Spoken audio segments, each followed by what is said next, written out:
In Australia, we have a system of industry self-regulation, which means the advertising industry regulates itself, with ad standards overseeing the process. For years, Collective Shout, along with many others in this room, have argued that industry self-regulation has been a dismal failure, calling for a complete overhaul of the entire system. Self-regulation may serve the interests of advertisers, but it does not serve the interests of the community. While some countries have adopted a more progressive approach to this issue, taking steps to ban sexist ads, Australia is not one of them. Ad Standards claims self-regulation is working. I do not accept that, and neither should you. For tonight's presentation, I've compiled a series of images taken from billboards, the insides of shopping centres, buses, TV commercials, and a little warning. Many of these might be regarded as offensive, sexist, porn-themed, and that's because they are. So I hope you'll be just as angry about this as I am, but if we could keep the heckling to the friendly kind, if we have to have heckling. So just like not taking it out of me, that would be fantastic. Okay, here we go.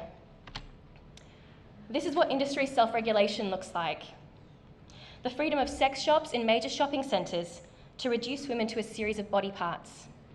Of strip clubs to erect billboards like these outside schools.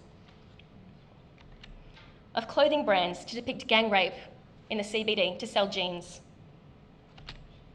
And the freedom of the sex industry to promote pornography and prostitution to children on the very buses that take them to school, all with the endorsement of ad standards.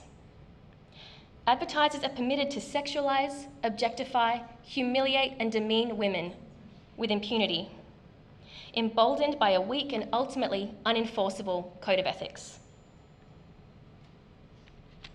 We're not alone in our condemnation of industry self-regulation.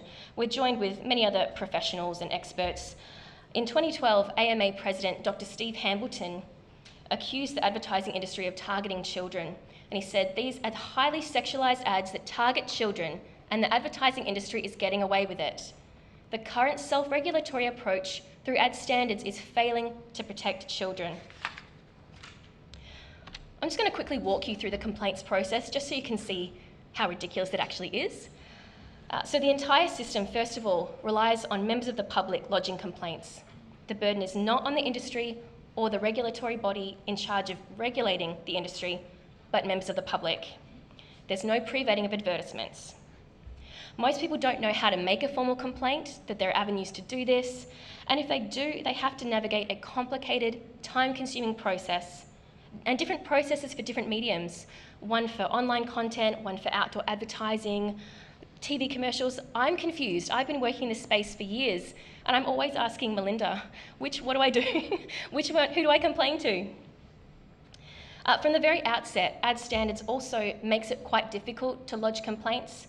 They limit potential complaints by revising their definition of what constitutes advertising and the conditions under which a person is permitted to make a complaint in the first place. And what this means for them is, there's first of all, less complaints for them to actually process. And it also means more favourable stats for them, because if they're excluding a sizable portion of the advertising they would have to consider, then that means they're not having to, include that in the statistics of all the ads that aren't any good, and that looks bad for them. Now, assuming you actually get that far, so you've made a complaint. Once the complaint has been submitted, the process waiting for ad standards to make a ruling can take weeks or even months. And all the while, the offending advertising remains in place, still doing its job, serving its purpose, advertising the product. Advertisers have been known to exploit the holes in this system. Some deliberately release really shocking or misogynistic content, knowing that this is going to get them, controversy and outrage and media attention. So this is actually going to work in their favour, so they can exploit the system, get greater publicity, and there's no consequences for them. And they often withdraw their ad before ad standards even rules against them. Now, when complaints are actually upheld, advertisers found in breach of the code are not even inconvenienced in any way. Many advertisers report that the current campaign has concluded at this point, and they're quite prepared to take it down because the next one's due to go out. So a ruling from Ad Standards doesn't actually disrupt their business anyway. Ad Standards determinations are meaningless because the Code of Ethics is voluntary, which means advertisers are not obligated to comply with rulings. And some don't, like Wicked Campers, who brought us slogans such as, "In every princess there is a little slut who wants to try it just once," and "Wife, an attachment you screw on the bed to get the housework done." Despite having had complaints upheld on more than 60 different Wicked Camper vans, Wicked Campers remains. These are still out there because Ad Standards has no authority to actually get them to do anything. And Wicked Campers, there's no penalties for non-compliance. So why would they stop? Academic Lauren Guerrieri wrote in The Conversation, "Even when consumers complain in droves about certain advertisements, such as the ultra-tune advertisements that blatantly demean, sexualize and objectify women, complaints are often dismissed." I'm sure most of us in this room are familiar with the notoriously sexist ultra-tune advertisements. The same two sexy women constantly find themselves in a variety of unlikely predicaments due to their stupidity, such as driving a car through a car wash with the top down, or getting stranded on train tracks, or accidentally driving off a cliff because women are just that dumb. And the entire premise of these ads is the humiliation of women to sell tyres. Again, complaints against these ads are typically dismissed. Does this sound like an effective system? Turning now to sex industry advertising. Apologise for this one. In theory, advertisers are required to treat sex, sexuality and nudity with sensitivity to the relevant audience. In reality, Ad Standards permits sex industry advertising in public spaces on the basis that the advertising is relevant to the product. A life-size poster of this image, I couldn't actually find the poster, but it's the same image taken from their website. So a life-size poster of this was located on a busy Adelaide street.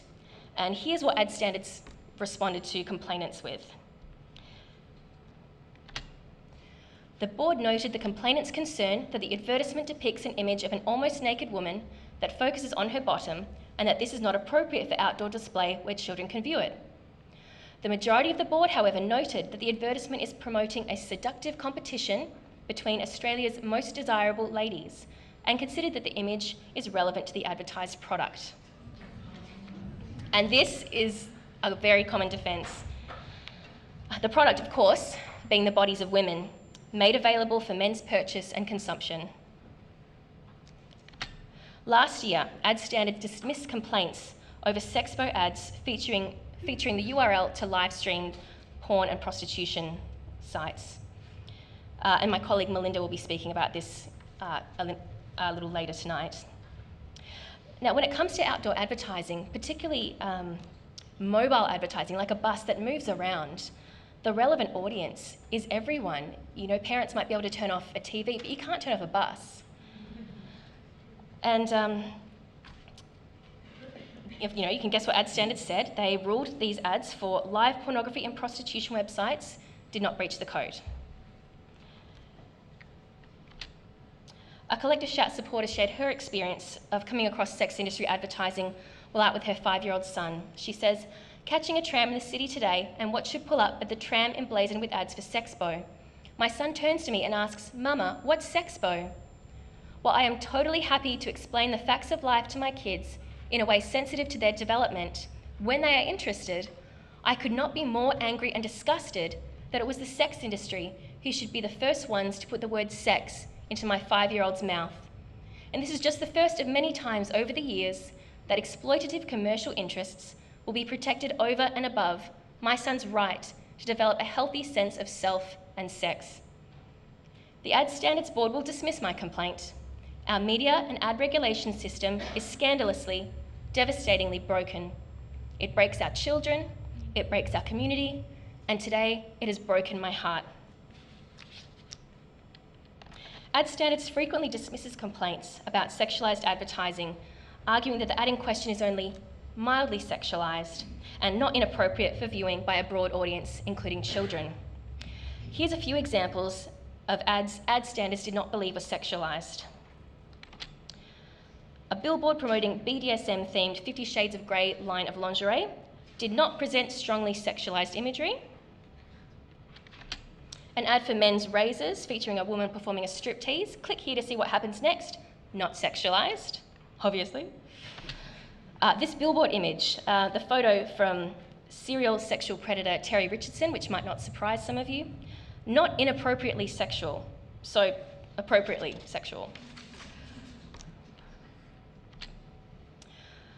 We've long argued that the objectification of women should be regarded as a discriminatory practice, one that should be considered to constitute sexual harassment and treated as threats to the health, well-being, and status of women and girls. Ad standards does not address concerns about sexual objectification or even seem to grasp the concept. They frequently dismiss complaints of sexual objectification because, as they say, there's no explicit nudity or no private parts showing, or because images are only mildly sexualised, like we've seen, or because the women being objectified, or the women being objectified, appear confident and in control. But treating women as sexualised props and defining them by their sexual appeal harms women as a whole, even if advertisers portray them as confident sexualised props. The sexual objectification of women may occur with or without nudity, with or without the presence of visible nipples or genitals, as we can see here. This is just a small selection of the representation of women in advertising. Hypersexualized, headless, faceless, reduced to a series of dissected body parts, defined by their sexual availability, posed as decorative or passive, or even victims of violence. Does anyone really believe that this everyday dehumanization of women is harmless so long as there's no private parts showing? Ad standards fails to engage with decades of research on the harms of sexual objectification. The evidence linking the routine objectification of women with a diminished view of women's competence, morality, and humanity, or even men's violence against women. Investigating complaints on a case-by-case basis does not work here. A single standalone ad that objectifies women might not seem like a big deal, but what if the dominant representation of women and the world around us depict women as sexual objects? As Women's Action Alliance stated, mild, individual instances of sexually objectifying advertising of women all add up to the dehumanization of women as a social class. I've said tonight that ad standards goes to great lengths to justify sexist and sexually objectifying depictions of women in advertising. For time's sake, I've included just a few examples. Now, in each of these cases, complaints were dismissed and the advertising was permitted. Zoo Magazine, 2 reasons to like our Facebook page. Complaints were dismissed on this basis.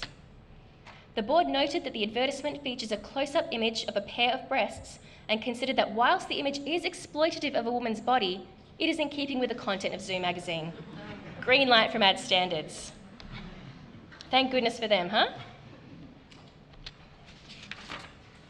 General Pants Co. This is a major youth retailer found in shopping centres around the country. So here we have bikini-clad teen girls reclining in the bath alongside the slogan, "Wet Dreams." And here's what ad standards said this time. The women are not posed in a manner that is sexualised. And the reference to wet dreams is linked primarily to the competition to win an overseas trip to Dubai. Did anyone catch that? I think I was distracted by the phrase wet dreams. Seriously. And another one. Anyone guess what this ad is actually for? Anyone? Not milk?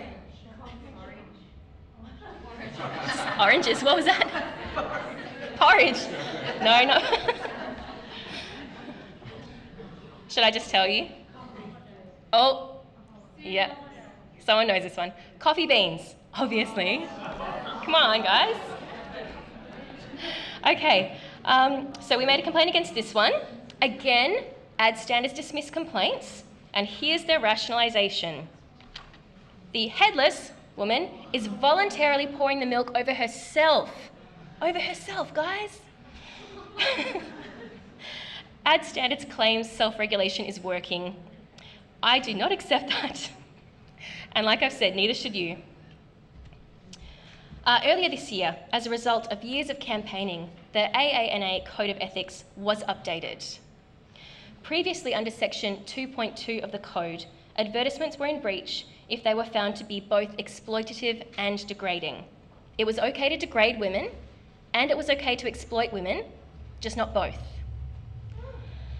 Now, yes, that's right, updates to the code mean the use of sexual appeal in advertising cannot be exploitative or degrading. This is a step forward, and one that may result in complaints being upheld for a greater proportion of sexist ads. But this is not nearly enough. So other countries are doing much better than Australia in lots of these issues, actually, but particularly in this one. So earlier this year, Paris followed both London and Geneva in banning sexist and discriminatory ads.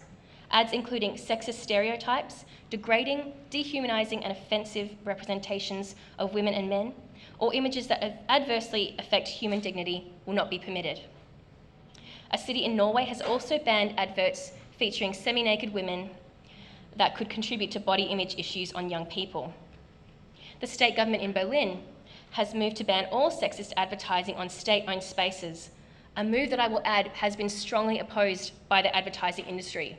What a shock. Stockholm, Sweden introduced guidelines against sexist and racist advertising. Earlier this year, this one's my favourite, Rio introduced laws against sexist ads with hefty fines for violators. Initial fines range from $10,000 to $200,000, and repeat offenders face fines of up to $400,000. Imagine if advertisers were actually held accountable, if exploiting women was going to cost them money. I think we'd see significant change pretty quickly, don't you? Why do we have to resign ourselves to a broken system? In response to government inquiries, Collective Shout has made a series of recommendations for changes to be implemented, and you can see some of them here, such as an independent body to take on this role, rather than one that has a vested financial interest, and the power to pre-vet outdoor advertising, and the onus of regulation being placed on the industry rather than individuals, members of the public, having to step in and actually do their job. And the Code of Ethics needing to take into account the research on sexualisation and objectification and the harms from these issues to children and to women and to men, and looking at these issues as being confronted by pornified and sexualised imagery as sexual harassment. We wouldn't tolerate it in a workplace. Why do we have to tolerate it walking down the street? Also asking that the regulatory body be required to consult with experts in these fields. And again, this is a big one, substantial financial penalties for breaches. That could be a real game changer, I think. We need brave politicians willing to take on this cause, and they need to know that there's a constituency for change. There's lots of people behind them saying, yes, this is what we want and we're going to fight for it. We're in the middle of a national conversation about the epidemic of men's violence against women. Each week we count dead women while our leaders condemn this tragic violence. Are we to believe that these staggering levels of male violence against women are somehow unrelated to a culture in which women are routinely reduced to object status, treated as decorative or as existing for men's use? Challenging the everyday sexualised depictions of women is only one piece of the puzzle, but it's a critical one. We need to see a shift in the representations of women in media, advertising and popular culture, and that's where Collective Shout steps in. It's my hope that this summit is a turning point, that we can come together and we can turn our ideas into action and move forward. Thank you.